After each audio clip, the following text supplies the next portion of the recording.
All right. Welcome. Hi, Nicole. Hello. Thank you so much for being with us here today. We have Nicole Dennis-Benn, author of Here Comes the Sun. Wow. So you just got off your book tour, right? Yes, well, actually, March is really my rest period, and then I start the Caribbean leg of the tour in April. Oh, how exciting. Right, exactly. So it's really a great journey thus far. So I'm actually taking the time out right now to, write and also teach. But definitely balancing all this great, exciting stuff. Oh, that's wonderful. So let's start a little bit, because I know a lot of the people that are going to be watching this have read a lot of the fabulous interviews, and we'll get into some of the book, but we want to know, tell us a little bit about your background, and a little bit about yourself. Yeah, so I was born and raised in Kingston, Jamaica.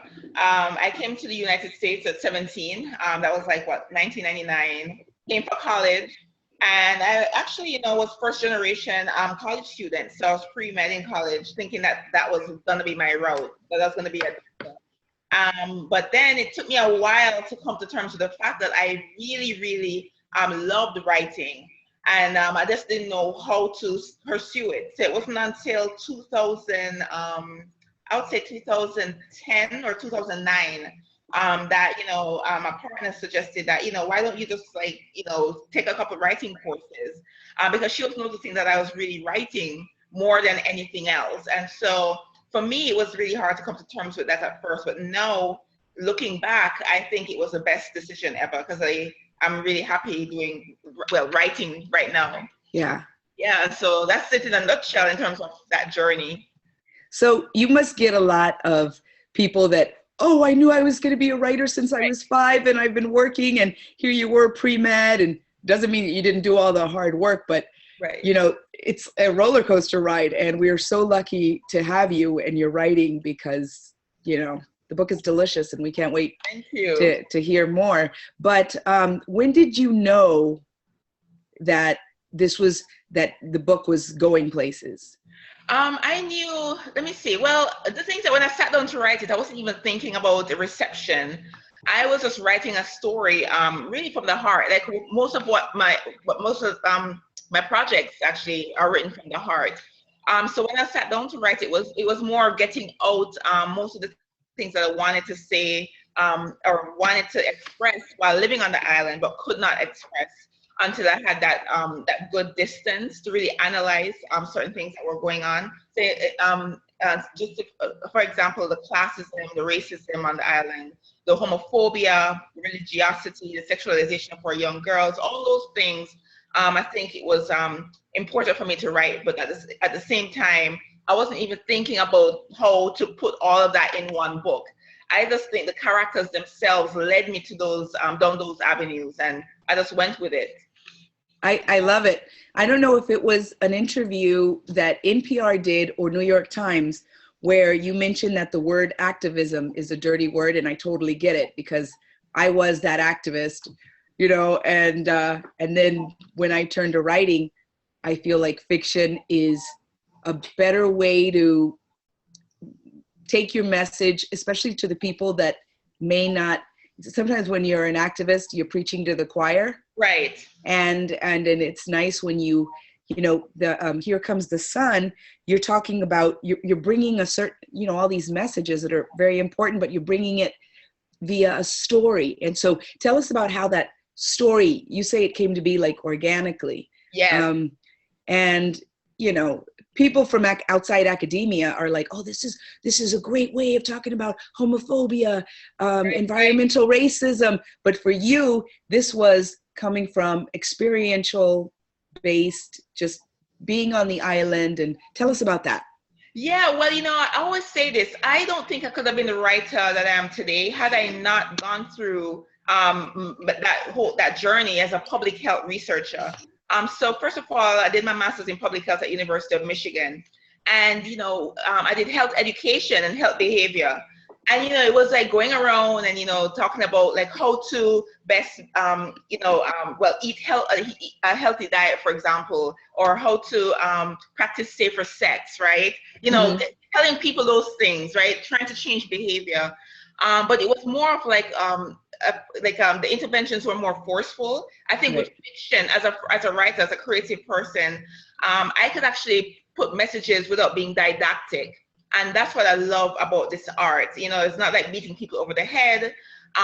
Or even though, yes, I do write real issues, real things that I'm an advocate for, but at the same time, I don't want to turn certain people away. So they could probably see it and receive the message, but if it's done in a way where it doesn't feel like it's overdone or overwritten, Right. I think that it could still bring them to the table or even have them think more about the topic, as opposed to just alienating them completely. Wow. What have, I guess, people from the island said? I know NPR had an interview this morning, and they were talking about revisiting, what was it, in 2006, I think, that article that said Jamaica is Right. the most homophobic place in the world. And Yes. now people are revisiting and saying it. No, there's, when they had the big gay pride event, I think, somebody very high up and said, we're going to be as thoughtful as we can and receptive. And so things have changed. So it's not perfect, Right. but people are more aware and stuff. I think, what has been the reception at home for the book and some of the message of, awareness? Yeah, and also, so NPR had something on it this morning. Yeah, well, it was talking about, I think they were interviewing somebody who had left the island because of homophobia. Okay. And they were talking about, actually it was talking about public health from that perspective, Oh, where now in the US, I think there are, and this was somewhere in New York, where health specialists are interviewing people and saying, were you terrorized? And was it because of, you can't go back because of homophobia and you were being beaten up. And so huh. that's, yeah, it was a Yeah, well, great, I yeah. also know people that yes, I would not say Jamaica is not homophobic. It is, right? However, Mm-hmm. it depends on a person's class. So it's all about classism there. So really, if you are a person of the upper class, you do have a certain job, a certain position in the society, or you live in a certain neighborhood, you're protected, right? Because you have agency. So that Right. anybody who is gay or lesbian there and they are living a great life in terms of financially or socioeconomic, they actually can protect themselves. They have their gated communities. They probably own their own. They probably work in organizations that are open.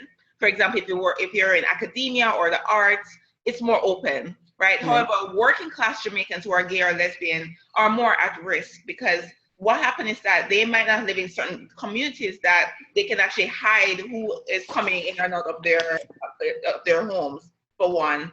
Two, they don't have as much agency. So if they're outed on the job, they can get fired, right? As opposed to somebody who is upper class who might be outed, but they probably are the supervisor or the boss themselves, so that won't happen. So little things like that. So it's very nuanced that way, for sure. No, in fact, I loved how you talked about those class differences, Hmm. because it's just a whole different world. In fact, so when you and Verdine and let's talk, when you and the character Verdine would talk about, let's escape from here. You're like, well, we're escaping, but we're forgetting that, I don't know. You're in the country. Yeah, you're in Right. the country and you're definitely more vulnerable. But let's talk about Tandy. Hmm. Tandy, am I saying that right? Yeah, you're Tandy? actually saying it right. Yes. Tandy. Yeah. Now, was there a little bit of you in Tandy?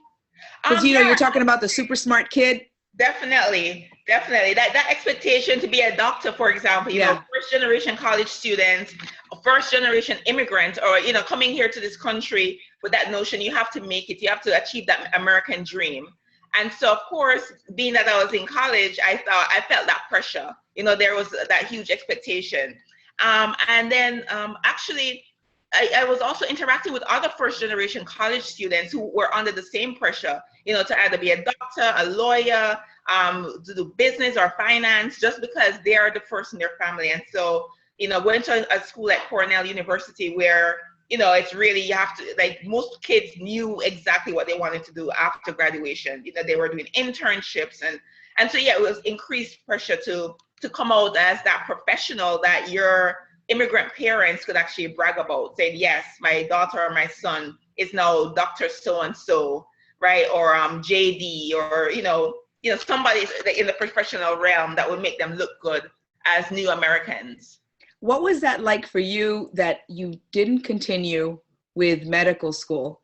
I mean, in your case, it's great because we got a New York Times bestselling author in the works, but no, it wasn't so easy at first, though, honestly, right. because before I had a quote unquote product, like, you know, right now I have the book in my hand, but like before I had that, I did have friends, you know, I'd go to drinks or dinner with friends from Cornell, and it would be the same questions, you know, they would ask me, so do you know what you're going to be doing? Because they were still shocked for a long time that I did not apply to medical school, you know, not wrap their minds around anything. In fact, I was actually, I had graduated with my master's in public health from University of Michigan by then. I'd come back to Brooklyn, I was working, and they still thought I was going to apply to medical school. So there was still increased peer pressure to do that. So I couldn't explain to them that, one, I was not really enjoying my job as a public health researcher, and two, I wanted to write. I don't think they would have understood that. But what I'm realizing now is that now I'm on Facebook, I'm on, you know, social media, and they're following me. And they're seeing all these things that's happening with my book, and they're like, oh my God, you really did it. And so I think it's actually showed them that it was possible for us to take different avenues towards success, and also define success, you know, on our own terms as well. Awesome. What do you think, like, getting that master's, I know, brought you a different perspective as a writer? I know that before I got into writing, my PhD is in anthropology. Okay. So for me, it was, oh, I'm going to, you know, as a first generation Mexican American, I'm going to write about my community, and it's not going to be white anthropologists. But then once you start doing research in your own communities, I'm like, well, I can't speak for them either. But in a way, fiction is speaking for them in a different way. Yeah. But my you know, career as a cultural anthropologist did something. What did your master's, what did that perspective in public health bring to that view as a writer? Yeah, I think, you know, that concept of doing something for the greater good, because what happened is that I was privy to things that were happening in our culture that we did not want to talk about. And in us hiding it, or in us perpetuating that secrecy or that shame, it was doing a lot of damage mentally, emotionally, and it was happening where, and of course, we're a culture that we won't acknowledge certain things that were happening to us in terms of, you know, for example, feeling depressed. What is that? We have no name for depression. Right. And so, you know, these were things that were happening, you know, kids that were feeling immense pressure, or they were going through things like rape. You know, that's one thing that nobody talks about on the island. And that was happening a lot. You know, more and more Jamaican women were coming out to me. You know, they were my friends. They were, you know, probably extended relatives. But, you know, you hear from the grapevine that they were sexually assaulted. But yet still nobody was brought to there was no justice. And so why was that happening? And I feel like, as a writer, and, you know, with a public health background, wanting very much to bring this to the forefront, and again, without overdoing it, but still writing it into the lives of these characters so that they can actually see that these characters are actually representative, you know, statistically. You know, 1 in 3 Jamaican women have gone through sexual violence in her lifetime. And so it's not far-fetched to think that, wow, you know, Dolores, Margot, Tandy have all been sexually violated.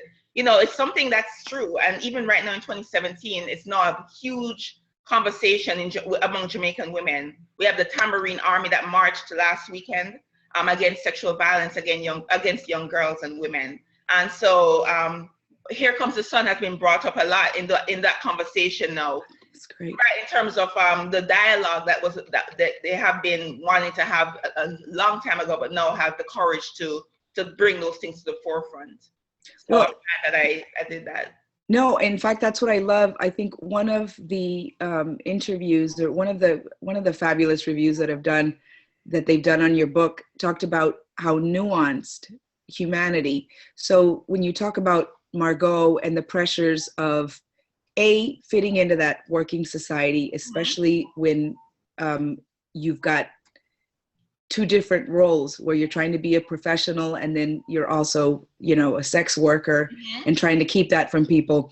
But, one of the things I wanted to talk about, let's go to Tandy, and something that people don't want to, you usually don't talk about, and that's, skin color. Right. And I mean, I was just reading a whole thing about how Shakira, in the Latina culture, pop culture, she's like a big pop icon, and they're like, whoa, Shakira's getting whiter. The same way they talk about Rihanna and Beyonce. Yes. It's like, what's going on here? And how did that happen? How did they, and why is it that in the videos and they're just getting lighter, and there's still this pressure, in spite of women like them saying, brown is beautiful, but there's still that pressure. And I think that, Tandy's character it just made it painfully evident that you have this brilliant kid who has this big future, but she is an adolescent. And just like the kids here in the US, the ones that are as pale can be, the emphasis is still on body image, how thin we are, what our hair looks like, for all colors, across the spectrum of class, race, sexuality. That body image factor is still getting in the way of those expectations. Right. Yeah, it's a huge problem. For example, Tandy's character, I wanted to use her character to depict what was really going on. We carry a lot of post-colonial scars on the island. And so with that character showing, really revealing what that's like. So knowing that, she, in order for her to feel like she's worthy, or in order for her to feel like she deserves access, or acceptance, she has to lighten her skin. So showing that painful scene of she actually has to go through to lighten her skin to, hopefully appeal to the ruling class of Jamaica. And, going to school, I went to high school in Kingston, a very prominent high school in Kingston. And, being surrounded by girls who, they were upper class, many were lighter skin, and feeling that the same pressure in terms of, how do you get invited to the lunch table? You have to be a certain way, your hair have to be a certain way, perhaps eye shade if they're a little picky, but it has to, you have to look as Northern European as possible, in most cases. And so I wanted to depict that. And so it wasn't until going back home in 2010 that all those emotions came back. And so that's how Tandy's character came forward. I wanted to use her to speak to the masses about that. I love it. And okay, so let's talk about Margot. Yes. I love Margot. Oh, thank you. I mean, well, I love Margot. No, I love Margot. We've talked about Margot. Let's talk about Dolores. And I love Dolores too. And I love Dolores because she's our mother and our grandmothers. And I think, you always see in progression of generations, we just do better each time, because you just don't know what your grandparents went through, your parents went through. There wasn't that same kind of nurturing role models, and they do their best. And I loved how, Dolores is hard on her daughters, but she's just looking out for them. And that must have been really difficult to write, right? Yeah, because I also love Dolores, and I love Margot as well. Yeah. And both characters make very unpopular decisions. Both, they're not the best in terms of what happened. Dolores, for example, had made poor choices, especially what she did to Margot at the age of 14. Right. And similarly, Margot had made poor choices, not only selling herself, but also commodifying the bodies of young girls. Right. And those are both things, but in their hearts, they're very pure. They have great intentions, because really at the end of the day, they're doing it for Tandy. At least that's what they tell themselves. And so, they have the best intentions. Dolores still tells herself that she's a great mother, because that's how she feels, that's the only way she knew, or she knows how to mother. Right. And the concept of her being the first to tell her daughters, well, the world is not going to put you on a pedestal as Black women. So it's better I tell you no than you go out the door and expect otherwise. You know, Right. and that kind of a tough love mentality, that's what Dolores has, you know, perpetuated as well. Right. Yeah, I think that when it comes to, let's talk about the bad decisions that Margot made, right? Mm-hmm. They might have been bad, but I love that it was placed within that context when you put her in the, you know, as a professional, where she is doing everything that a professional woman does to get to the top. Right. And she's looking at the other women and what they do and how they get ahead. Mm-hmm. And if you think about whether it be the corporate world or outside, it's about being an entrepreneur. It's about being savvy. And, you know, in her case, even though it was exploiting, you know, these other younger women, it's getting her to the top. You do that in marketing. You do that, you know, across the spectrum. So I love that you had her in the hotel where even in her own town, you know, she's seen as the uppity. Right. The uppity woman who thinks she's, you know, better than everybody else. But she's also doing the right thing, you know, like. Yeah, I mean, as I said before, Margot is very smart, you know, and I really wanted to get that across, you know. The only reason why she had resorted to doing what she has been doing with these young girls was because, and also with herself, she wasn't given the opportunity to begin with. So had she been given the education, oh, she would have been a brilliant marketing strategist, right? She'd have been a brilliant entrepreneur, right? But you know, she can only use what she has been given, and that was it. And you know what Margot was doing, and what I really wanted to use that character to do, really, is to actually show the desperation inherent in poverty. You know, here's a woman who is saying, you know, she lives on this island, she has no ownership. You know, she's not given any piece of that pie, you know, in terms of, like, of course, we need to consider the structural oppression for being working class or impoverished, right? Unable to afford good education. You know, what happens then? So what she's doing is fighting her way to the top, trying to break that concrete ceiling with whatever she has. And that was really what it was. And that's why, to me, I always tell people that Margot was I love all my characters, but Margot was my favorite character for sure. No, I loved it because she had all this agency. Now, you've mentioned before, and it's true, sometimes when you talk about first generation authors or with the diaspora writing in the United States, of whatever diaspora you're from, the first group is from the upper class. Yes. And so I know that, you know, for me, it was, some of the stuff was like, oh, that's some uppity stuff, where they all had maids and they had lost all these lands and right. It was like a different, and then as more generations come and you're from like the lower working class, your fiction gives another side. Yeah. And you've talked about that before. Tell us a little bit about what you bring, and maybe what have other writers that maybe represent the upper class of, you know, Jamaica have said. Sometimes there's like this, it's just a different narrative. It's a different viewpoint. Yeah, it's definitely a different narrative. You know, I always tell people, you know, of course, there's that myth of the one story. You know, there's no such thing as one story. Never. So we all have different stories. For me personally, I had not seen any complex characters written about working class women. Sorry, any complex storylines written about working class Jamaican women. You know, and you know, it was Toni Morrison who said that if you have never read those books, you create those books yourself. And that's exactly what I've been doing. I've been creating those books with complex female protagonists who are working class, who use our dialect, who look like me. That's important for me to see, because when that little Black girl in Jamaica picks up my book, she should be able to see herself in there. You know, not written by a man, but written by a woman who looks like her as well. And I think that's empowering, because she now feels like, no, she has that power to write her own story. You know, a writer does not have to look a certain way to be successful. And growing up as that little girl myself, I thought a writer had to look a certain way. I thought, you know, it was male and white, you know, and then after that, it was male and Black Jamaican, you know. Of course, like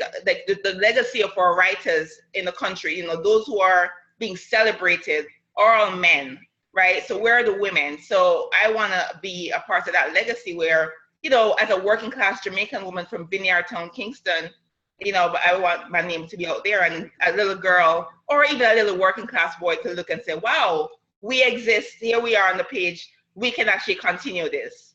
Right. So, yeah. No, I love that. Whoops, I lost my train of thought. But let's talk about, you mentioned in another, your mom. You said she was an important reader, and you thought she'd have a different reaction. Yes. Oh, wait, I remembered, and I'm going to go back to that. We're going to talk about your mom and her reaction.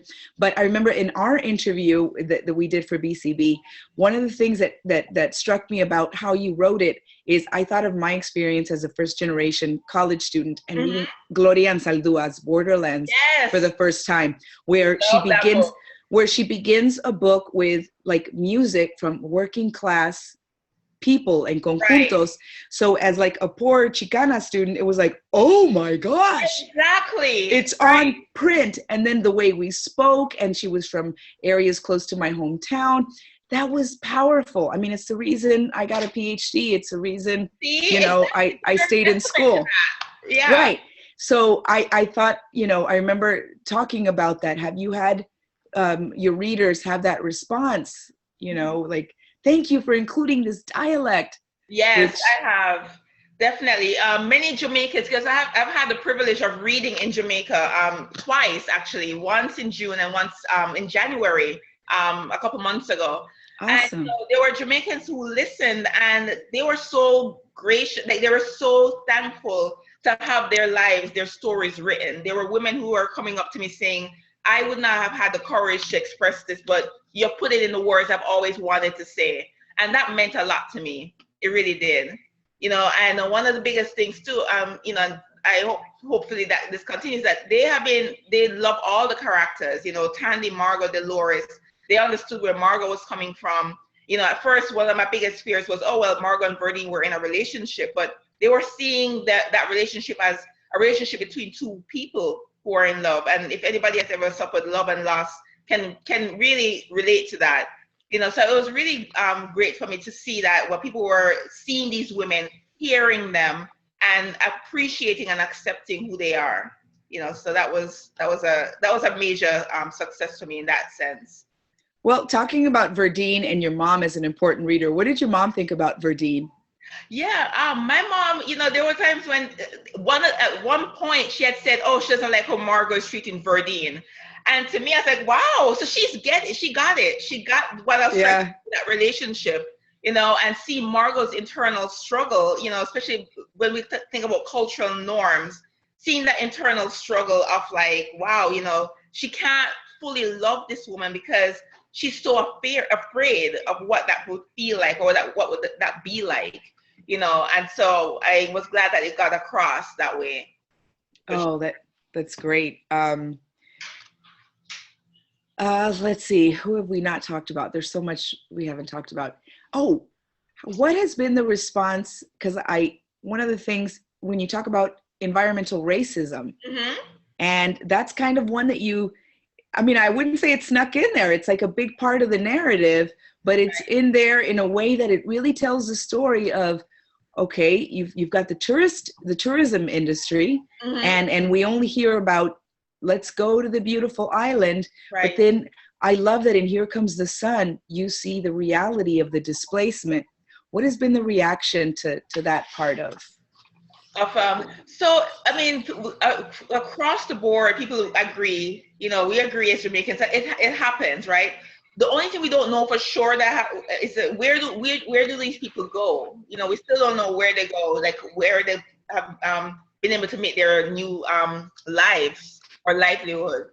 And, that's something that I hope, we can talk about soon enough in terms of like, where are these people being displaced? And also to, the hotel industry, to increase pressure to have the money that they're getting, all that revenue, all that great money that they're getting to trickle down into our communities, especially into those impoverished communities, because those people are working for their resorts for sure. They're behind that great fantasy, right, of Jamaica being a paradise. But when you look and see where these people are going home to, it's not the same, right? The roads aren't paved. right? They're Right. going home to beautiful hedges and all these great amenities that they're providing at the resort, right? So if the hotels themselves can start shifting and getting money out to the marginalized, that he's offering scholarships to young kids who can't afford education, something like that. And I'm glad that it's happening. Some resorts are doing it, but I think a lot more need to catch on, as opposed to only buy our land, put palaces there, and just move us out. How about helping the economy as well? And so that's really what I wanted to. That was my mission, right? I wanted to write that in the book so that people can actually see it, and hopefully incite change or dialogue about. Well, that's a testament to the power of storytelling, because you go from the opulence of the resorts and everything that is placed before you to going back to where electricity is a hit or miss back home, and it's you don't know what's going to be on the table for food, and so I love that going back and forth where you show the realities and why people have to do what they do. Yeah. So let's talk about where you set the story, Riverbanks. What can you tell us about how you crafted? Is that based on a town similar to it, or? Yeah, it's really an amalgamation of different impoverished towns in those around the outskirts of those tourist areas, right? So it's a fictional town on the outskirts of Montego Bay. And so I wanted to, provide that contrast, that striking contrast between that great big hotel where Margot works and that impoverished town of Riverbank, right, sandwiched by that hill and that river, right? And so I wanted and I also wanted to do a fictional tone as opposed to a real tone, because one thing as a fiction writer as well, where I don't want people to say, oh, but really that tone, like, where is that? I wanted to have that creative freedom as an artist to create. Yes, still very much putting the realities of our people in the narrative for sure, but having that ability to create in terms of geography, in terms of like the community itself, right? So I think by having a fictional tone, it really gave me more license to play with it, for my imagination to really roam free. Love it. So before we close, one of the things that I wanted to ask is, and you might be too young for this, but do you remember How Stella Got a Groove Back, the movie? Yes, I do. Yes. And how big that was? Right. Yeah, I even have the DVD here. I watch it sometimes. So it wasn't just the book, but it was the movie. Yes. And so when I was reading Here Comes the Sun, I could so visualize it as a major motion picture, and I hopefully we'll see it. Your lips to God's ears. Do you have, who would you, I know that some people are like, I can't believe they ask authors this question, but why not? Who could you see playing the characters? Oh, good question. And first of all, let me just say this too. Tara McMillan has been really supportive. She has reached out to me. She has congratulated me. Oh, we got to talk about that. Yes, and she has been an amazing mentor. She has a lot of great advice. I'm really grateful for that. And so it has come full circle for sure. To say who I would love to play characters, oh my goodness, that's a hard one, because I am a movie junkie. I love movies. Then tell us, especially if you have Terry on board, girlfriend. Oh my gosh. So I think, I want strong female leads. I really, especially to play those women, Margot, Tandy, Dolores, and Verdine. Let's start with Margot and Verdine. Who would play Margot and Verdine? I would say for Margot and Verdine, man, who do I see right now playing Margot and Verdine? I would say Anika Noni Rose. She's a fabulous actress. She was the first Disney Black princess, fairy tale princess. No, she's in this new show called The Quad on BET. She was also in For Colored Girls Who Considered Suicide. I think that movie a couple of years ago. But I think she's a great actress. So somebody like that. And in terms of Verdine, that's a tough one, because I never considered Verdine's personality and in terms of Right. actress would actually play her well. I'll probably Right. go. I think somebody with good range. I can't. Let me think on that a little more. Think about that. What about Dolores? Lauren Toussaint, perhaps. Okay. Or Shirley Ralph, or Viola Davis, or oh my gosh, it like ranges. Who would you have Tandy do? Tandy, I would think, would be another great actress. Young, perhaps. I would probably put a Jamaican actress in for Tandy. Yeah. You know, there's a great singer, reggae singer. I think she acts as well. Her name is Savannah. Uh-huh. She's a great reggae artist, and I think I'll put her in that role. Or Cherie Anderson, who is another great reggae artist. But I think she's a little older. She's in her 30s, but I think she can play a 15-year-old really well. So maybe like doing something like that, for sure. Well, I think you should keep Terry McMillan on the line and get that movie out, girl. Ooh, well, all right.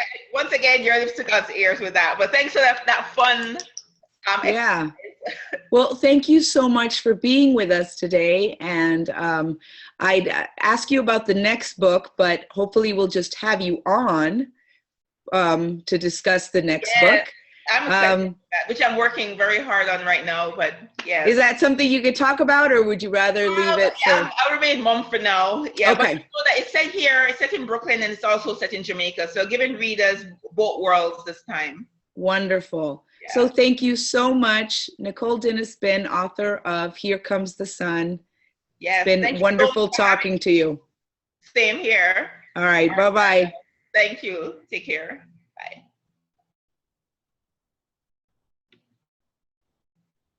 Are we off?